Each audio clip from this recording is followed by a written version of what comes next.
The thing most interesting to me about Portland was the number of homeless people.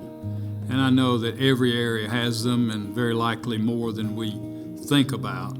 But Portland has a great number of homeless people, many of them veterans. I bought a necklace for one of the boys that was back at the village, and I brought it back to him, and the next day I noticed it on another little boy.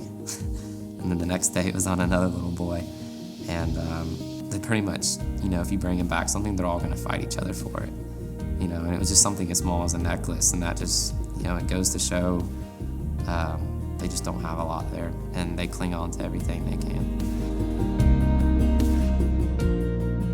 God used us in a lot of ways. Of course, the big way was out meeting residents of Portland and sharing some information with them, asking them questions about areas they lived in, what they might do for work, or where their home was, and then we got into the gospel presentation if we felt led to do that, and in most cases we did. The last guy that I got to share the gospel with while we were in Uganda was just a special moment for me, because I think that was probably the only guy that I walked away from having that conversation with him knowing that he was a believer, knowing that he had a sincere heart when praying to receive Christ. It was a special moment because I felt like for the first time in my life I was in complete submission to God. I was just letting him speak through me, and I definitely saw the benefits of it, and I definitely learned a lot through that experience.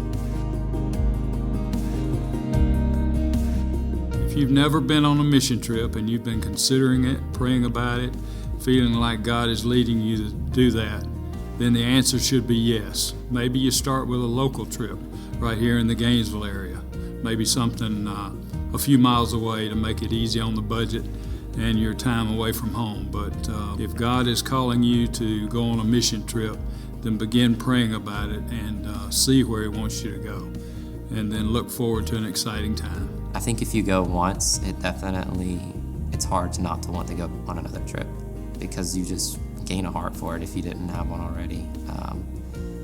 And I think something that a lot of people don't realize too is it changes your heart when you get back, and that you can really see that there's people around you too that need to hear the gospel. You don't have to go to Uganda or Bolivia or Portland or anywhere. Something I learned recently is that if you tell the Lord that you want to go somewhere and you want to share the gospel and further his kingdom, why would he tell you no to do that?